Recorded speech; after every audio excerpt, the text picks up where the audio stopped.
এবার এই যে অমলেট এত কষ্ট করে তুমি অমলেট বানাচ্ছ, কে খাবে এটা? তুমি এই বাটিতে ডিম ফাটিয়েছো? তুমি সব দেখো মামা কি করে। মামা, তোমার এই 2.5 বছর বয়সে তুমি ফার্স্ট বেবি, হ্যাঁ তুমি অমলেট প্রিপেয়ার করছো? অমলেট? হ্যাঁ তুমি নিজে নিজে এতটা করলে কি করে মামা? গ্যাসটা তো অনেক ডেঞ্জার, এটা করতে নেই, এটা তো বেবিরা করে না। তুমি মামাকে যা দেখো তুমি ট্রাই করছো। হ্যাঁ এরকম করে অমলেট বানাতে হয়? ডিমটা নিচে রেখে অসুবিধা হবে। এবার রাখো রাখো, পড়ে যাবে, কতটা পড়ে যাবে। রাখো সোজা করে রাখো। না না না সল্ট পড়ে যাবে। কি করবে, সল্ট দেবে? আচ্ছা একটুখানি একটুখানি পিঞ্চ, হ্যান্ডে নাও হ্যান্ডে নাও। না না না ওটা আরো কম আরো কম আরো কম, একটুখানি একটুখানি। হ্যাঁ এ চাটু করছে, সল্ট কেউ চাটু করে? একটুখানি নাও একটুখানি। হ্যাঁ দাও দাও। হ্যাঁ ওকে ওকে রেখে দাও। ঠিক আছে, আর দিতে হবে না, তাহলে আর খাওয়া যাবে না।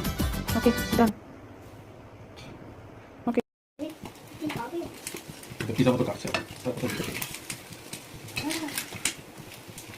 মামাটা গায়ে ছিটবে, কেয়ারফুল, নিচে পড়ে যাবে, নিচে পড়ে যাবে।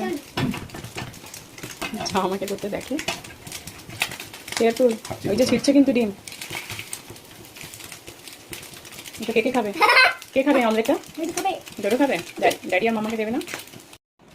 Dodo omelette ready. হট আছে, carefully it. Omelette share with your daddy.